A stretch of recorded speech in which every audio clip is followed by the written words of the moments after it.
This is an interesting setup. So we'll see how it works in a network sense and which way your eye gaze goes. I will introduce myself, my background a little more in a minute, but I just wanted to give you a brief overview of what I'm intending to do here today. This is not going to be one where we're doing a lot of hands-on in working with the technology for network analysis. It seemed a bit of a challenge to try and have hands-on exercises when I wasn't sure which way up I was going to be at the time I got here.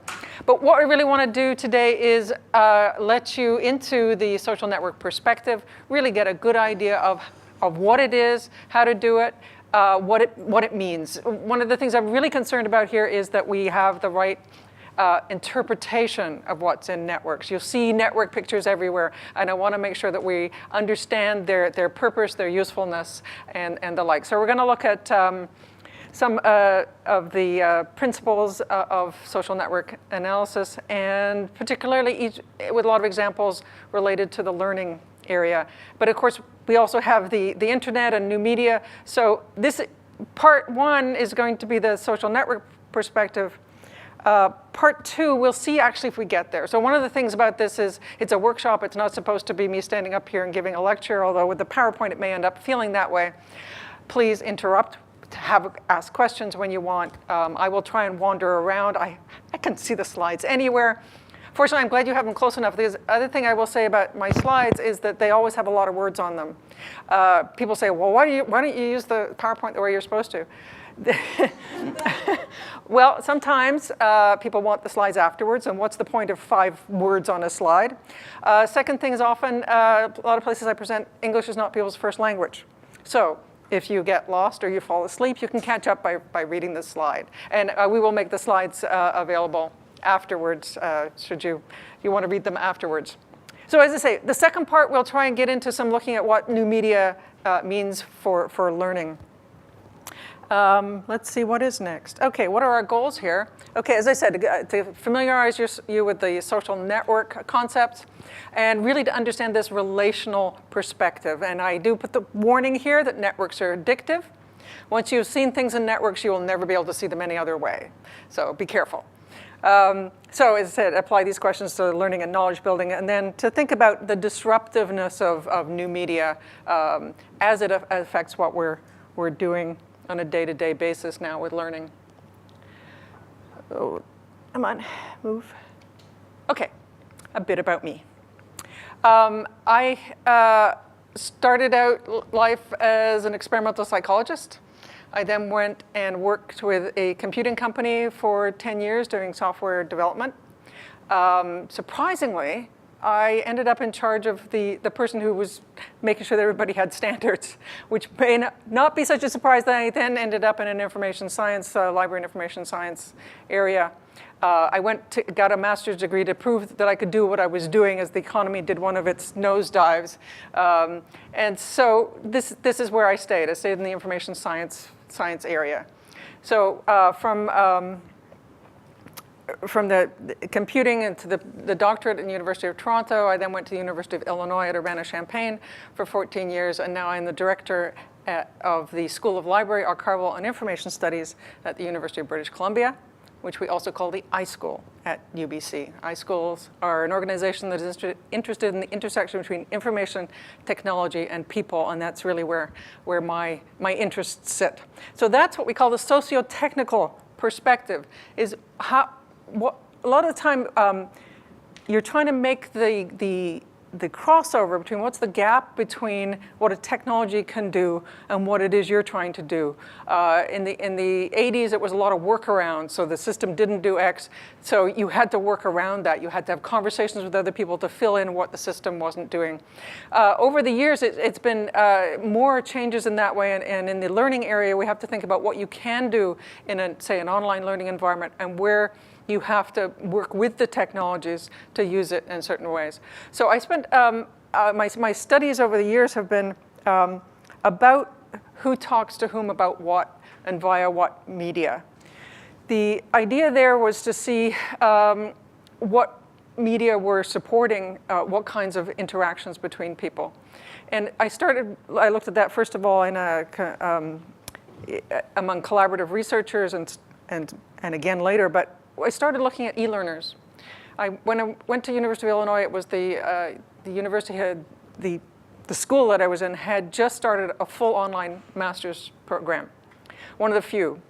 And it turned out to be a very, very successful. At the time when other retention rates were in the 70s, 80%, retention rates were in the 95 to 99%. And they still are in this program. So what I wanted to do is, what was it that made it possible for people to engage in this online environment that was so different from what they used to before? So they started looking at what it was that supported the group working with each other. And I did this, of course, from a social network perspective, what relations, what interactions with other people helped them stay in there. So again, in there I was looking at who talked to whom about what, and particularly about what media, because we didn't know which media to supply to them. And our argument was, if they think one is important, even if they never use it, then you've got to leave it there, right? And I'll show some pictures from that work as we go through.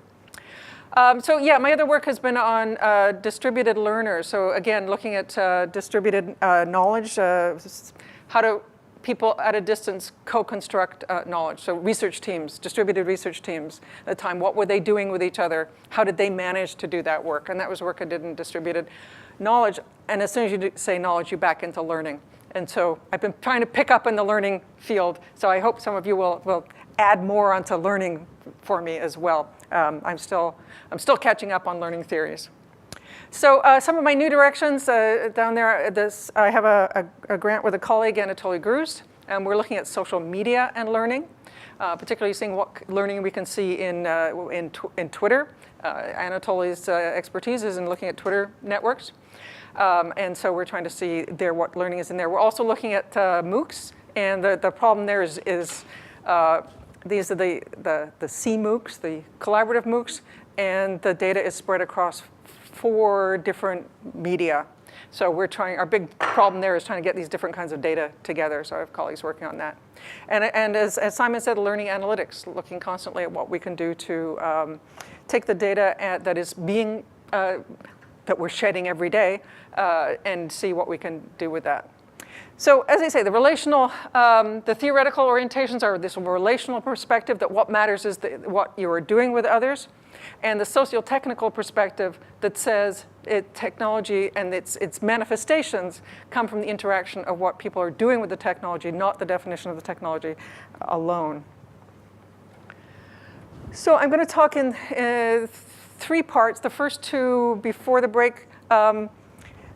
As I say, we'll try and interrupt this with a discussion every so often. I have an exercise that we can play with somewhere near the end of the social network aspects, and then we'll see what we get to. And somebody will raise their hand when it's really too much time and we need a break, and get us to move out of there. But I really wanted to start setting some of the, this is working 2 different sets of screens here. In order to see where we're sitting, where the network learning practices are sitting, I wanted to just start off with some of the big trends that we're dealing with. And I'm sure some of this is familiar to you, but I think it's important to go over them again. I was recently asked to a seminar in Belgium that was looking at the EU, 10, 20 years out for the EU, the 2030. And so they gave me 10 minutes to talk about trends, which was not enough, but to give you an idea that this shouldn't be much longer than 10 minutes, this trends introduction. We have a mosaic of trends that happen, and we can see lots of different things interacting. So it's really not just one thing that's happening. And what I've got in here are things like the net generation, the rise of participatory culture, the digitization of everything, the transition of everything into a digitized format so that you can then scrape it, use it, put it into automated analyses of some sort. The perpetual beta idea that every time we get something new, we then are re-establishing our practices in order to then have a new way of doing things, and it continuously emerges like that. And of course, the big data, the big data and analytics issue. So in the talk that I was giving there, I picked 4 trends that I sort of know the most about and feel that are affecting us most. And the first of those is this increased trend to organization through social networks. Now, of course, we always did organize through social networks, but the technology enabling impact for networks, yes, social networking sites, but a lot of the way we're networked these days, big transition in how and the quantity of things that we're doing this way. E-learning, I presume we have a general idea about e-learning here, but it's the networked learning. Peter Goodyear is just at the University of Sydney there. New kinds of literacies, new ways of learning in an e-learning environment, and more on distributed knowledge. Participatory culture, that work with Jenkins and others. Not just going out and finding stuff on the web, but also contributing to what it is that you can find on the web. Using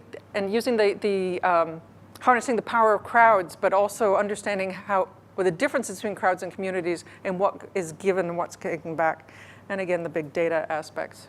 So we look at those in a little more detail here. And of course, this is what we're going to talk more about today.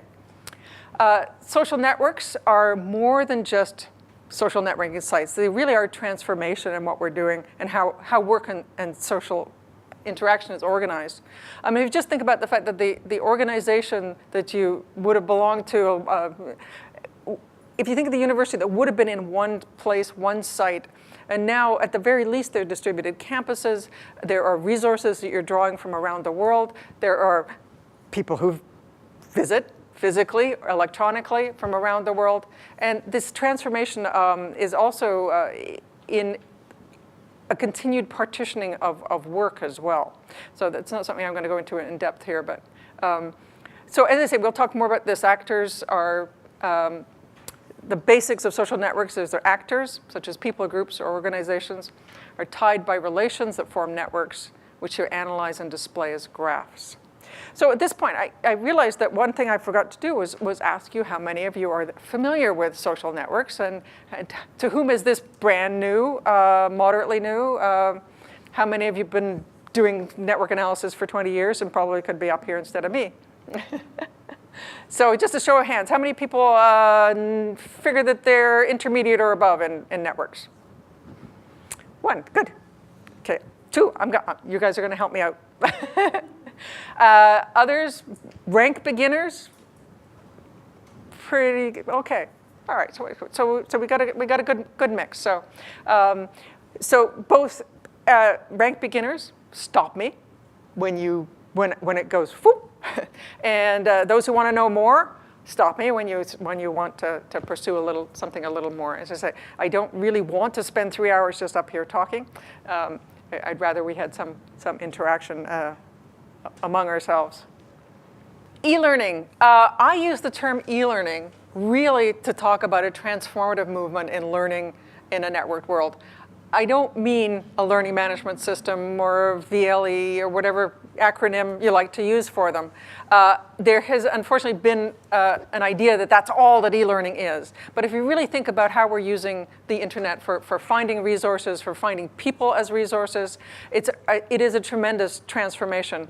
And one of the things I'm particularly interested in, and I think Simon as well, is not only the classroom learning, but how learning is now unbound or, oh, welcome to class 5 PowerPoint, class spot. Yep, just, that the way things are unbound and you can move across, information is flowing across spaces and really the world is shrinking. We also have learning that's sustained over a lifetime. Now, they used to always talk about lifelong learning, but really now it's not like you have to go back and learn again. It is that we are learning constantly at every instant as we're going through. So it's, as I say, enacted in multiple daily instances. And it's mobile. I mean, there's no question that we are doing it everywhere on our devices. This is quite a different, because then it takes learning out of that physical space. There used to be the institutional boundaries of the school, the classroom. Unfortunately, here we are back in a classroom. But now think of taking that on, and you're sitting in a coffee shop, or you're sitting on the airplane, or you're waiting endlessly for airplanes to fly. And after delays.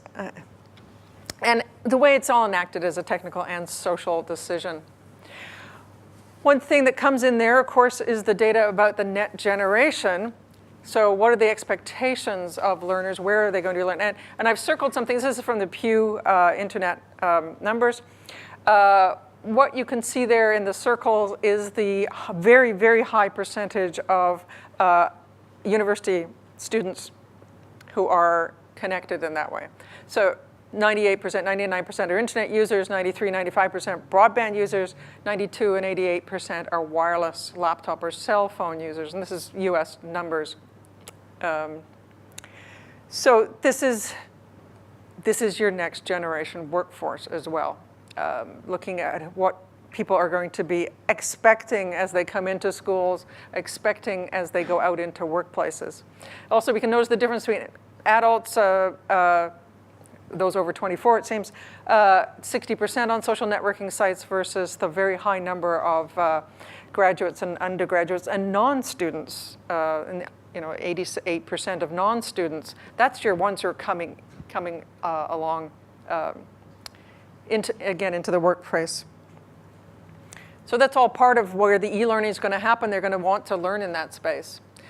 So where's the learning in a networked world? Yes, it's definitely in the formal institutions, the degree-based structured curriculum, textbooks, instructors, et cetera.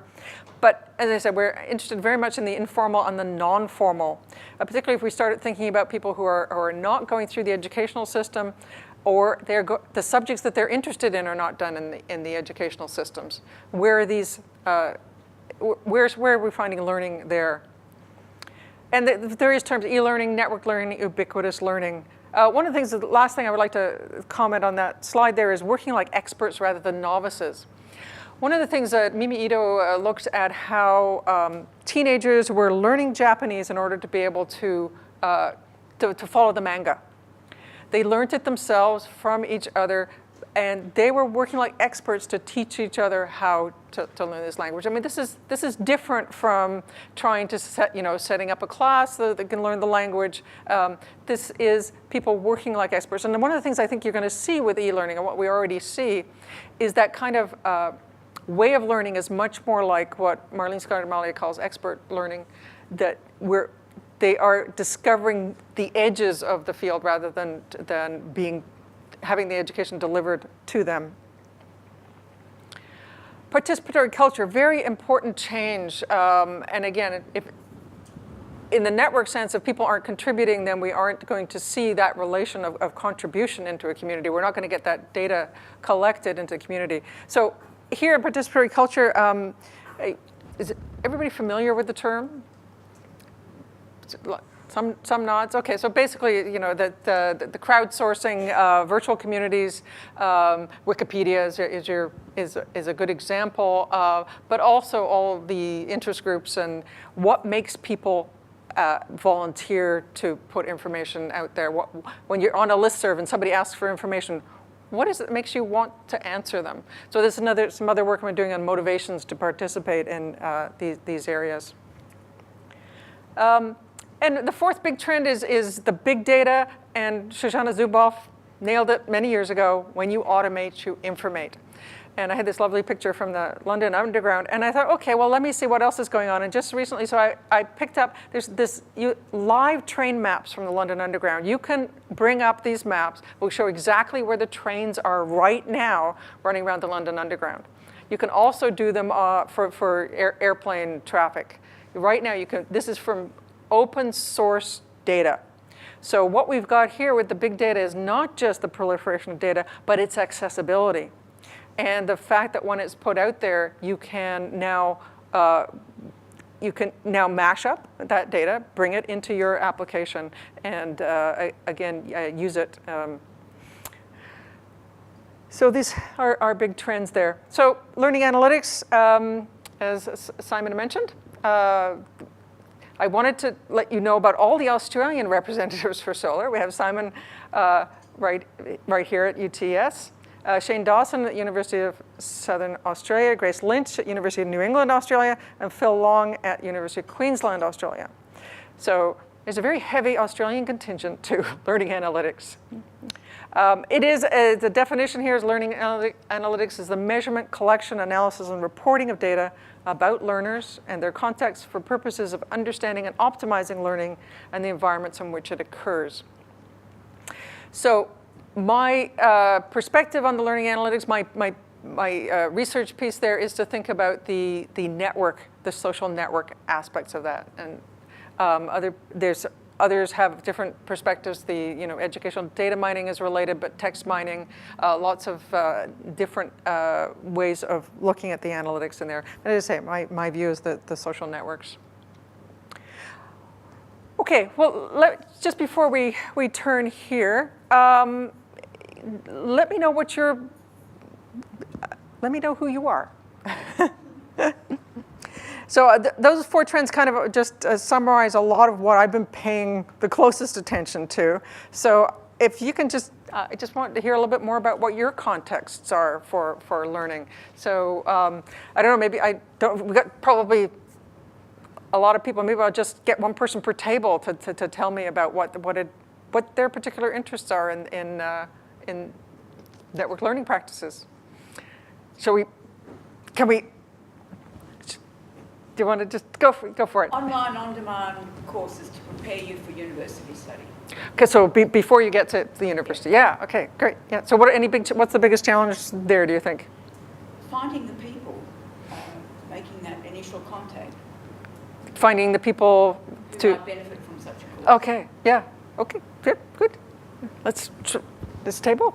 From my angle, I'm just really keen to look at how you can engage students online before bringing them into class in a way that actually really makes them do it. Oh, okay, yeah. Before class, so looking at different online modules to really support that sort of activity. Good. So in a particular kind of subject area, or is it socialization, or? From nursing, so yeah, Yep. we do a lot of clinical stuff within the classroom environment, so Yep. trying to give them all of the theory and the other practical support prior to that.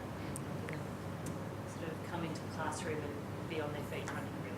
So are you interested in them learning about the content or learning from each other? Or?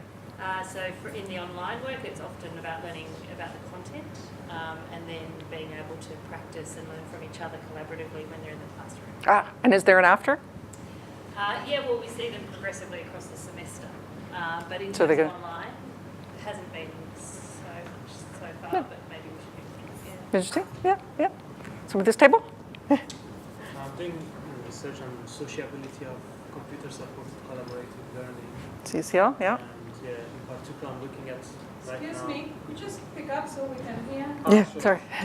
So I'm looking at sociability of online learning environments, and at the moment I'm working on projects looking at how social media is helping MOOCs in order to provide some sociable environments for social interactions.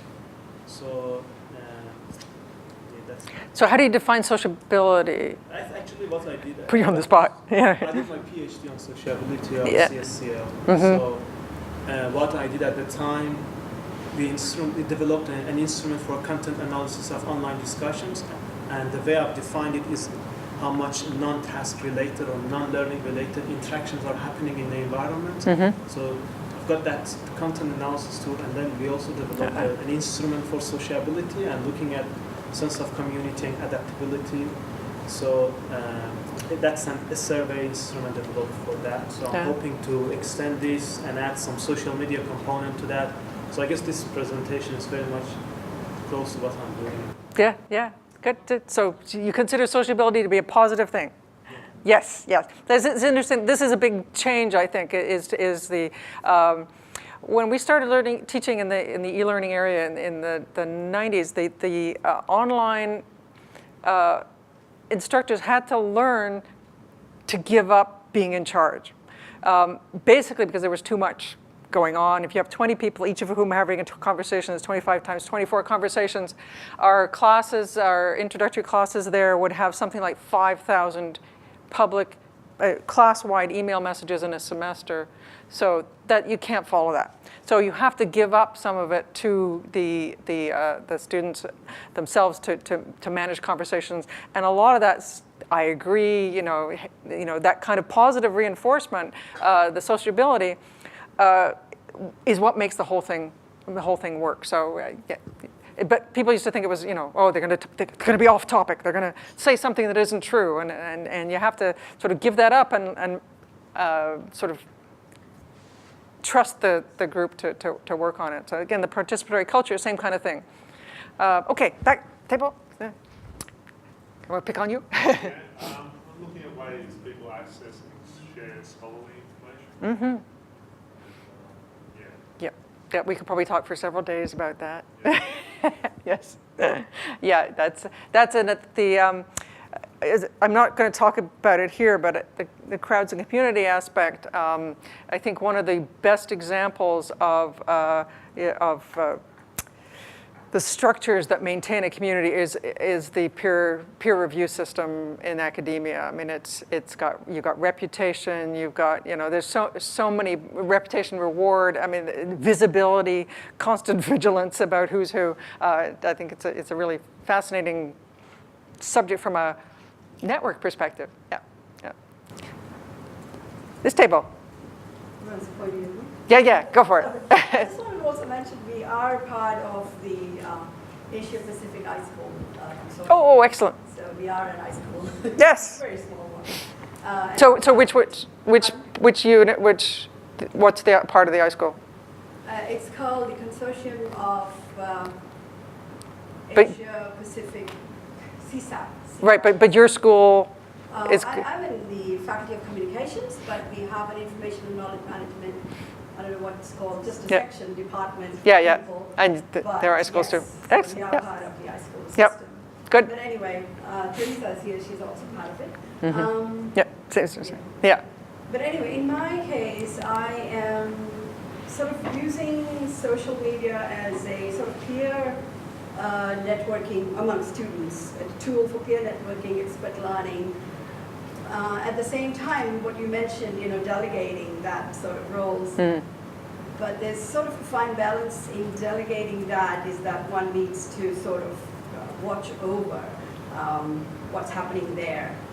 For example, I have some students who sort of nominate themselves as experts on something or the other and then jump in and want to sort of answer every student's question about everything on there. Yeah. So I think negotiating those sort of expertise, perceived expertise, is important. But also, I think it's really useful to use social media, especially publicly available open online systems, not necessarily sort of systems that we create and manage and gatekeep in some way, because the students are already there with social media. But also part of that was also to educate them about the privacy issues outside of the sort of right. systems, that they can apply this back into their lives. Yeah, I think again with that participatory culture, we're learning what it is we need to know about it. It's our rules about it are emerging at They're time. required to use social media, and also to some extent it's managing student expectations, because they are used to learning maybe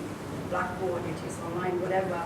So when they see a couple of us using some different systems, then they either complain about it or get on board. So it's up to them. So sometimes you have the risk of leaving out a few students that are not on there or don't want to get on there for whatever reason. There's a student that says, I don't want my name out there. A lot of privacy issues. Whatever, some other issues. But those are just minor issues. But at the same time, it's important to be aware that some students don't want it, and yet they are here. They are students. We still need to deliver the learning to them in a way that they feel comfortable in, maybe traditional ways. Good. So we'll look at the networks of who's participating and who's not and why. This table, it's gonna. They're pointing at you. I'm trying to give my students an opportunity to develop the skills that they're going to need when they go to work. If I go out on site, I'm in engineering, if I go on site, there's a whole lot of people with their devices looking at digital information, either getting information from it or inputting information. So getting used to having a professional electronic the persona. Digital literacies appropriate for a professional identity. And I think if we start that here, then helps them when they. So sort of image management. Yeah. Yeah. Sort of the presentation of self, the presentation of ego in an unknown network of people. Yeah. I won't ask this table. I think they know what these two do. Either of you? Thank you. I'm studying digitization at the moment, and I accept the social network learning is very popular. I'm a student as well as a staff member here at UTS, and we more often use social networks than the formally provided networks that you're supposed to use. But the thing that you don't get there is the resources that the formal networks provide for you. So Okay. I want to link the two together. Yep. So you're trying to put networks of networks together. Yes. Excellent. Good. Okay. So we have a interest in, I will say that there's social networks that the way I'm going to talk about today is not social networking. It's not social media. It is the social network analysis. However, at the same time, it is online networks that I'm particularly interested in. So we will be, certainly my examples are coming from those environments, and my interest is in that environment. And that's where the e-learning is too. So what I want to do now is walk us through more on what really the social network analysis is about. And the questions today are really, how can a network perspective be used to examine learning, educational processes? What do you need to do to build a network analytic base for learning? In other words, we're really trying to develop a methodological way of looking at learning, and that is something that we're in the process of. We haven't got the answer. I can look at networks in lots of ways, but to really have a defined way of how we might all work together to compare across data sets, that's not there yet.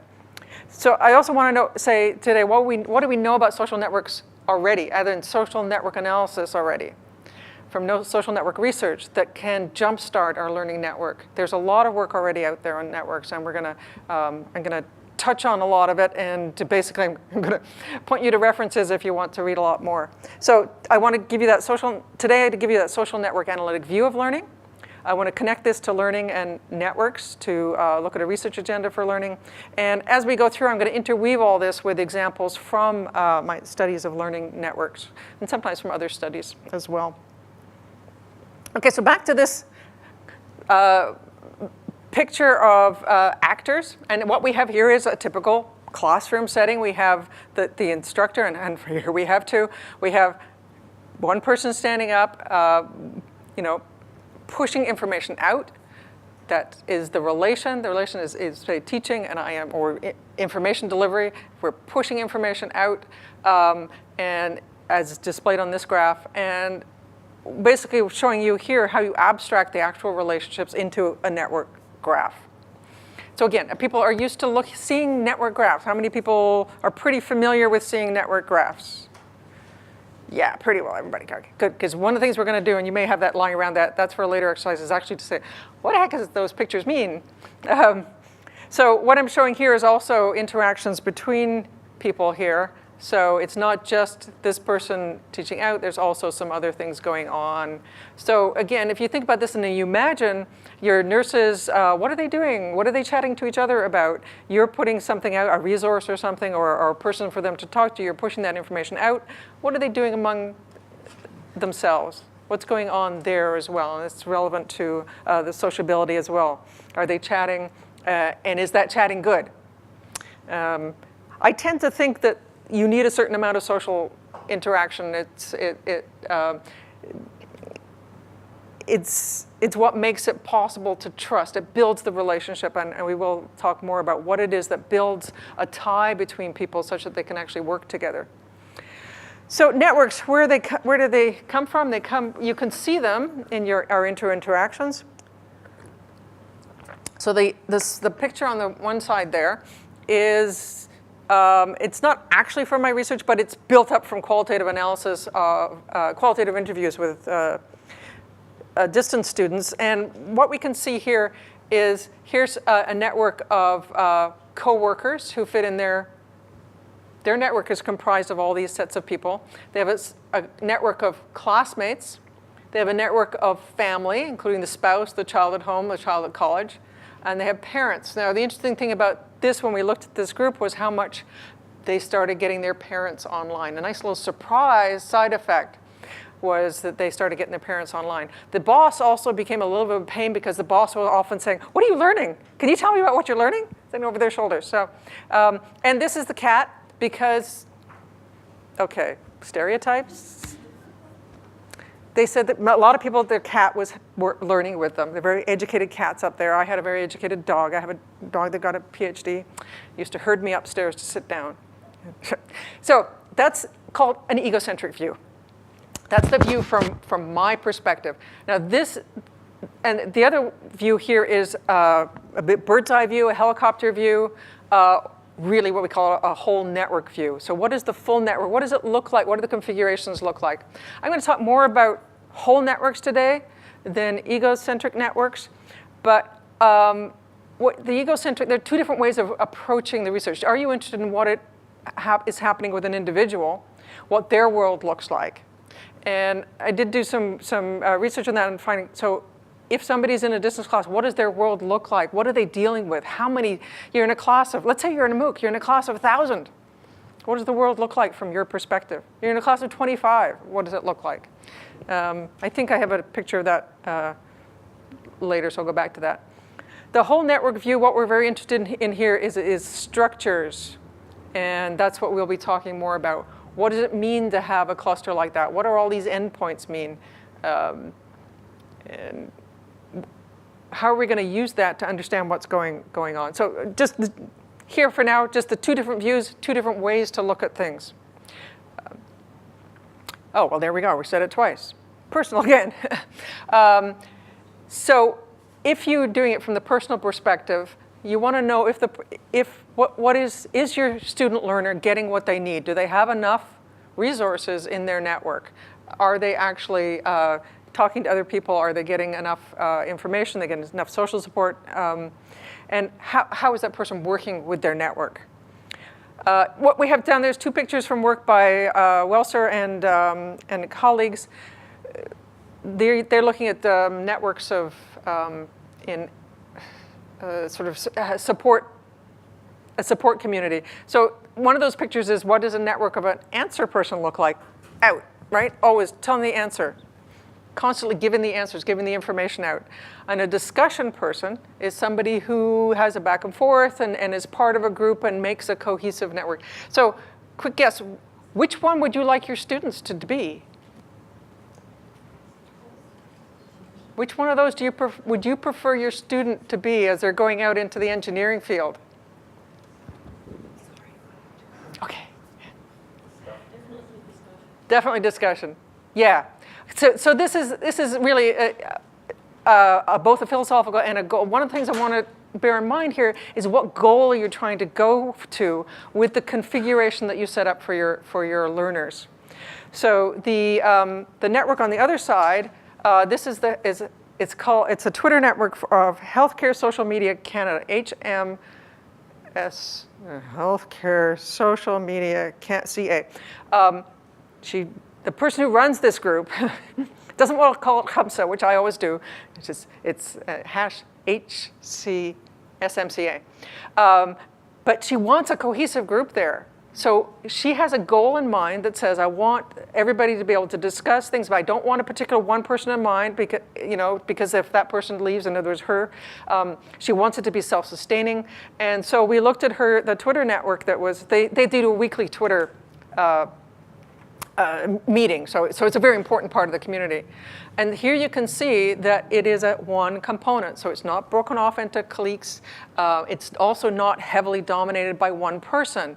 So she's succeeding what she wants, yeah. But there is a lot of people who is no interaction with anybody. Well, they're listening. They're not, they're there. They get a tweet, but nobody talks to them, right? So now you want to look at that and say, well, gee, who are those people? There's a lot of concern about lurkers, but legitimate peripheral participation. How do you learn how to join a group? You sit and watch. So this particular, I think it was a 2-month chunk, those people didn't have a conversation going. So as the organizer, you say, if this is my class, this is my group, I want more people involved. So what am I going to do to get those people involved? So precisely, I mean, it's exactly to look at that and say, what do I want to do with this configuration? Is it getting where I want? And then we don't really know what's a normal configuration of these kinds of things. So if we look at group after group after group, what do we find? Do we find there's always 20% lurkers or 20% people who will tweet something and have nobody respond? Is that a good number, a poor number?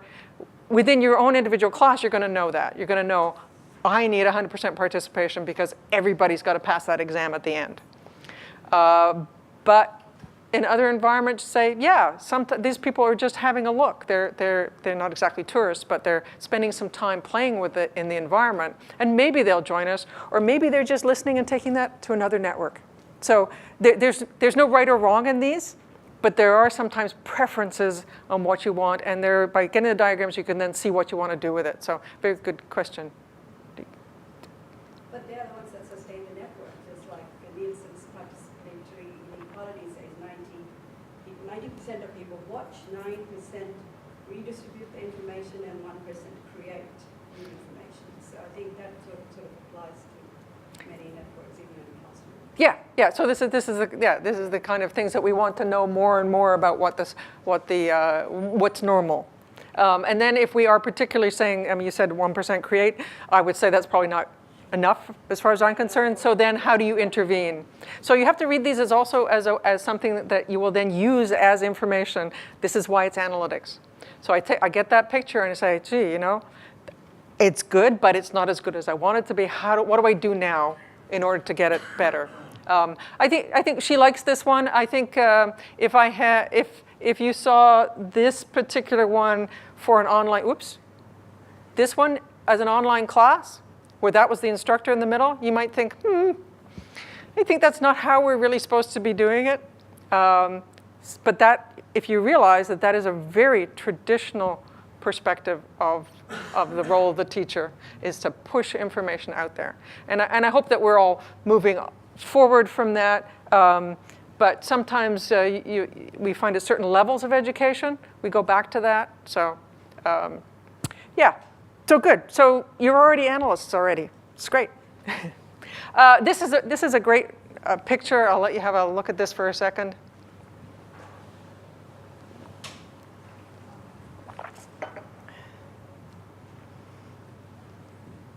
This is a knowledge map. This is a slide actually from PLOS itself. Well, you can have this slide. You can find the slide on their site and pop it into your own networks, your own presentations. It's a map of knowledge. So it's the probability of clicking from one journal to the next. And what you see around here is, if I can do it on here, we're starting here with the engineering. We're moving through chemistry, chemical engineering, into biology, into animal behavior, and into the medicines. Oh, here we've got some to geography. Sports medicine is right there with geography. How about that? And into here, we're getting into the social sciences. We've got education, anthropology, philosophy, sociology, et cetera, economics up there. So what we're seeing here is the connections between knowledge across a domain. So if you wonder where your field fits, or what is not connected. So what is really interesting here is this kind of gap here, is what's not being connected in ideas. So while I've talked about ideas, about connecting people, all the techniques work about connecting ideas as well. So I always like to show this one because I think it's really absolutely fascinating as we think about how our fields are connected. And this idea of the networks from our data traces, a couple of a series of Twitter. There's the Hamza one again. Here's the two from my colleague Anatoly Gruzd. The tar sands is a very controversial, as we get oil from tar sands in Alberta and Canada. It's very controversial. It's very bad for the environment. And so you have a lot of discussion about that. So here's what the Twitterverse looked like around activist discussion over a particular period of time. Now here's where we don't know what is a quote-unquote normal configuration. I think what they find from that one is that it clusters in geographical areas. so that people in certain areas are talking more with each other on that. Of course, later we want to know what action it has. There's where we'll be very interested in how it draws in people from different areas. So if you're trying to have an activist environmental agenda, if you're not bringing in anybody except other environmentalists into the discussion, then you're probably not moving forward into some kind of action. But if you can start connecting up to the media at that point, who then pick up your stories because they're on Twitter, then you're getting some impact there. So the Olympics is interesting. What do you think all the little clusters are about? Artwork? Sort of? Different sports, exactly. So what we find here is that there are cores, there are cliques, there are clusters that are very interested in particular sports. Not surprisingly, but look at the way that picture comes out. And what's always kind of delightful with pictures is that it shows you, the network pictures show you often what you, sometimes a surprise, but sometimes what you know it should be. And that is a check that the networks are actually doing the right thing, that they are valid in that way. Okay, so again, not just pretty pictures. It is a relational perspective, so the emphasis, how we build those is who talked to whom, about what, but who. So those ties are made by making a connection between two nodes, two actors.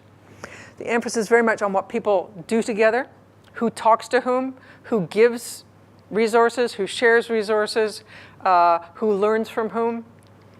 And when we get into the network structures, we want to, as we've been talking about, what do those structures show us about what's going on? How do resources reach around a network? And are there people who have no access to resources? So I want to take a minute to look at this picture. It's a very simple picture, but it was really the first network picture that I drew from data of my own. And I went, oh my God, look what's going on there. So what do you think is going on? Some students aren't taking any notice or getting involved with the lecture at all. Well, the lecturer is not in there. So this is just student to student. It's one group that's way over there. So it's not like the Enron network of emails, Oh. where one group of people didn't know what everyone else what? was doing. That's right. Exactly like the Enron. That's right. Yeah. Well, or they didn't know. They pretended they didn't know. Right? Yeah. So this network, yes. I mean, it's a couple of things to notice in this one. And one thing I like about this one is that it shows the network features that we're trying to look for so clearly. So the first thing that I looked at that and said, oh my God, there's 4 cliques. Are they in groups? So fortunately, in that case, I was able to go back to the instructor and say, did they have group projects? He said yes. And so this totally validated that the network, who collaborated with who, completely did fit what was going on in the class. And it was the first inkling that when you create assignment structures, you're creating a social structure. So I don't have the pictures of this one in this presentation, but another group where they had rotating pairs presenting. So that network is not like this. It's much more altogether, because every week a different pair presented in class. Whereas here, the teams came together over the beginning of the term, but this is by the end of the term, who collaborated with whom. And it's obvious that the groups, they only now talking pretty much to members of their own group. So what you've done then is you cut off that general exchange of information and concentrated it. So in this, I think there's 2 tensions here, and we will find this repeatedly as we go through. We have the tension between wanting to hear new ideas from lots of different people, and the tension of having to get work done. So at a certain point in classes, you have to get work done. So this idea that collaborative learning, we want to hear from everybody, that we constantly want to be exposed to new ideas, at a certain point, you can't. You've got to shut down and get the work done. I think we used to call it the reality principle when I was an undergrad, that every so often you finally had to sit down and do the work. So in groups like this, they certainly have to sit down and do the work. So what you're trying to do now, again, when you're looking at that configuration for an online class or a network learning environment, is is it just about hearing from other people, or do you have some task you have to accomplish? And if you have tasks you have to accomplish, you've got to build a different kind of tie, something a little stronger, something that will persist over a longer period of time. So again, these are different ways of looking at the network to find out what's going on. So when we're looking at it, you can see that it shows how much there's connectivity, that's cohesion between people. It shows you the cliques. It also shows you what you would call a structural whole. There's no connection between these two in this particular network. The thing that I only say in presentations that are perhaps not being recorded is that this group, we lost, one of the students dropped out of the class from there. So could I have predicted before, by seeing this structure, that I was about to lose a student? So can we look at these and see for retention issues, that there's something going on here, and when somebody, they're already cut off from the major discussion. Here we've got one person who's a network star. Well, actually there's two network stars here, but this particular, it's fairly obvious in this picture, this person's a network star connecting all these cliques. So you got one person who's the conduit of information between these different pieces, but they're completely cut off here. Also, I want to point out that this person is also a network star, and if you flip that over and put them over there, you'd understand why, but I don't flip it over because it's important to see that the pictures aren't always going to give you an ideal view of what's going on. There's numbers behind this. So there are statistics from the network analyses that show that this person is also sitting very much in a broker network star position, same as this one here. We'll get back to things like prominence and prestige, but there's the idea that the person who has a lot of connections into them or a lot of connections out, these are prominent people who have both prestige if everybody looks to them, and influence if they push the information out. As I said, actors are tied by relations. Some other areas call it edges, that form ties, which then build into networks. So the kind of actors that you have are anything, individuals, adults, teens, children, et cetera, can be mixed in that. Collectives, groups, and teams. It can also be things like countries or governments or websites. So a lot of stuff on the hyperlink networks. So one thing I noted on there is that in social network analysis, a group is a definition of a highly interconnected network. So I tried to avoid the term group here when I talk about actors. In the learning sense, we've got individuals who are teachers or students, schools, universities, co-workers. You can look at ties between universities and who. Well, there's some recent stuff on who hires who within computer science departments. So what universities did they come from and what universities they go to, these kinds of things. I'm going to go through these slides fairly quickly. The main thing is the idea that actors are the nodes in the network. We looked at this little diagram before, so we did go over some of these things about the network star. The interesting thing is the betweenness is somebody who sits between others in a network, and this can be mathematically calculated. Who is the person who sits most between others in a network? In other words, stuff is going through them the most, and that's often the term of a broker or a bridge, but it's not the same as being central. It's not the most number of connections, but in the entire network, you are the most. There's most things go through you. Prominence, again, whether people pay attention to you and ask you for everything, or whether you tell everybody, you push out the information. An interesting one for teaching and learning is equivalence. It's when you have identical ties to and from others. So if I have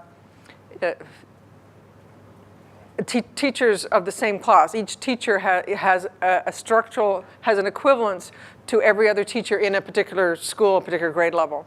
The other one is there's a different kind of equivalence, and that's where you have teachers of equivalent classes in different schools. So a teacher of math in multiple schools, there's an equivalence in their role, and so you can think about that aspect.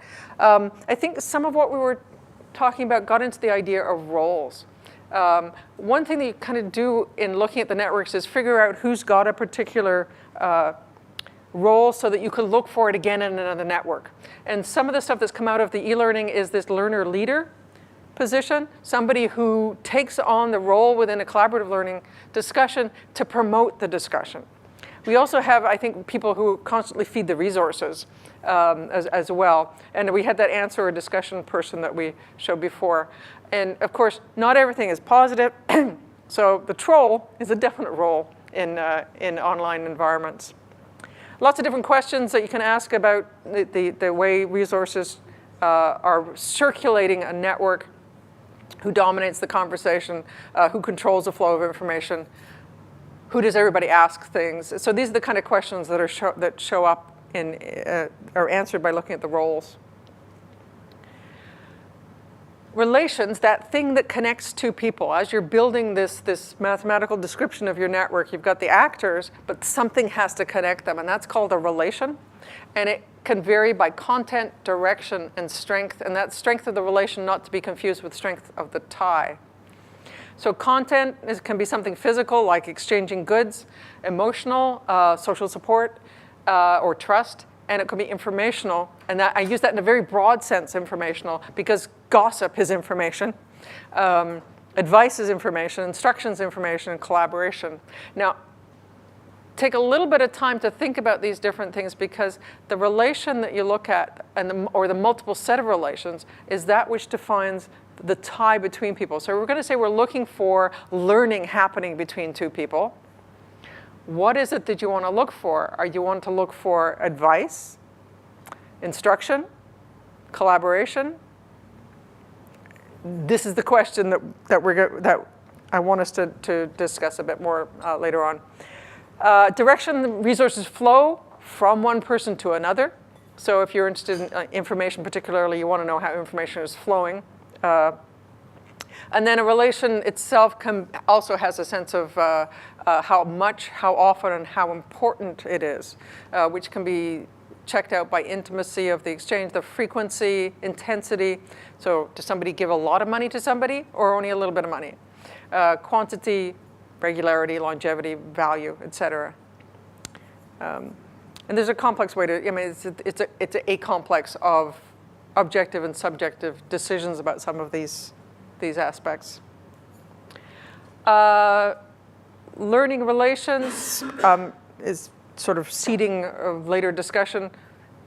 The kind of things that we have usually heard about are the facts. What are the facts that are being passed between people to acquire knowledge about? But there's also a lot of stuff on know-how and apprenticeship. So that's another really big area to think about. All the other things that people learn about, learning out how to be a member of a group, a member of a particular group. There's a really good paper by Wanda Orlikowski about how a group learned to be a distributed organization with teams around the world. Asking relational questions to address learning relationships. This is just to give you an example of on a questionnaire. This is how it was laid out for people in a study I did quite a while ago now. Who talked to whom about what, via which media. I asked for up to 20 people. It's probably not something you want to do to too many people. It was a little long. I learned. But what did we learn from that? In this, what I learned from those, asking like 24 questions about a variety of work and social interactions, found out there were in that particular group there were sort of 6 dimensions of work and social interaction that mattered. So what interaction among the group made that group work? 2 of them were around work practices, receiving work and giving work.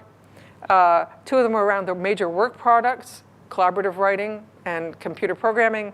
And then there were support relations. Sociability, 86% of the ties among that gross group members were sociability ties. So I'm sorry, our sociability man has just left. But you can see how important it was. A major emotional support, 7%, sounds low, but how often do you have major crises? But if you have major crises, you really want to know there's a network to support you. Another group I looked at, 3 groups of interdisciplinary research teams.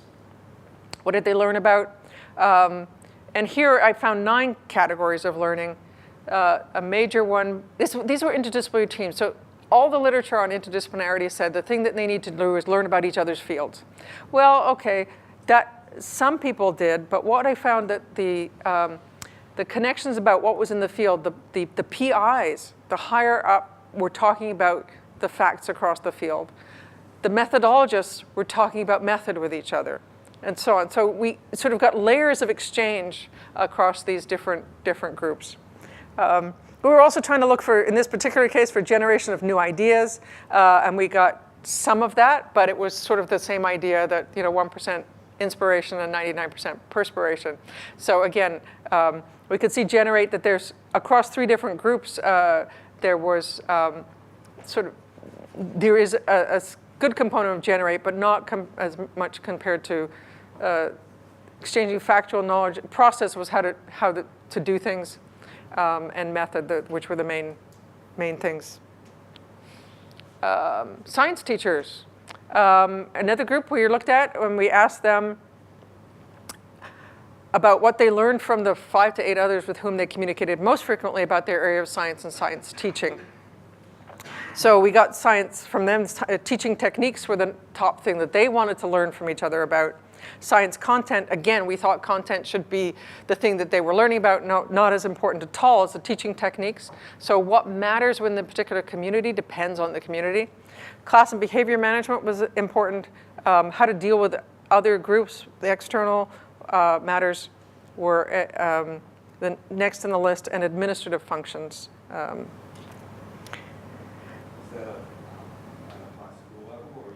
This was school. These were high school teachers. High school. Okay, so those were the relations of tie, and then those relations define ties. So again, as we said, they go from weak to strong, and we've been through this already. So the number and types of relations, interactions, the intimacy and reciprocity, the attention and commitment to the relationship, frequency of interaction, number of means of communication used, and the motivations to share all are built from those relations. So I think we have covered this. So just look at the questions. I mean, how do we build strong learning ties online and through computer media? That's kind of the questions that we're interested in. And how do you motivate sharing in these environments? And how do you build learning communities? What is it you need to get people to do with each other to build learning communities? Weak ties, and questions here. And again, we had some nice discussion about how do you bring peripheral actors into the learning community? And what's the right mix of tie strength to sustain innovation and commitment? So we want new stuff, but we still want people committed. So this is the middle range.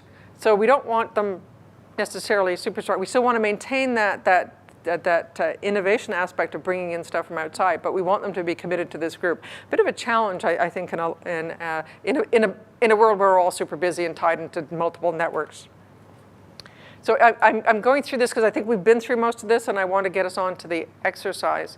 Also want to show off pictures like this.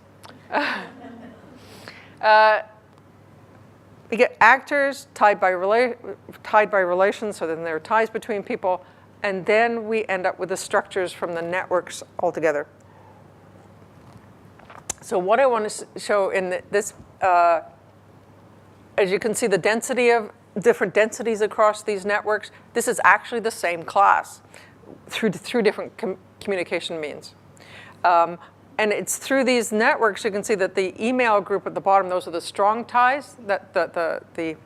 This group here is capturing our groups again. Same pictures we used before, just, comprised a little differently. So that sits underneath this, which sits underneath that. So we can see that when we get here, that we've got the stronger ties are tied by all 3. And Gutman scaling showed this to hold, that it's a hierarchy, and the class-wide communication network connects the most people, but doesn't connect. The stronger ties will add these other networks on as well. What do we got next? Networks of networks. Okay, so the other thing is, how do we go across networks. The top picture here, this is across school districts. This is again, this is the science teachers who do they learn from about science and science teaching. This also includes elementary school as well. This is work that Martin Delat does in asking people who they learn from across schools, and then he draws the network afterwards from what they've said. So again, what we're finding here is he then shows that back to the teachers who say, oh, that group over there, they're doing this stuff. He also does concept maps.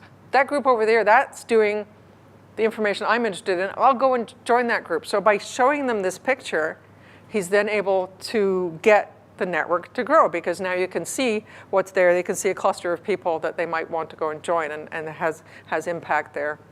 Another colleague of mine, Michelle Kashmir, looking at online learning, says, okay, so what are my connections across networks? And she sees these various knowledge transfers for what she calls community embedded learning. So your e-learners are actually embedded in another community. So what are you getting into your online environment because they're bringing different experiences?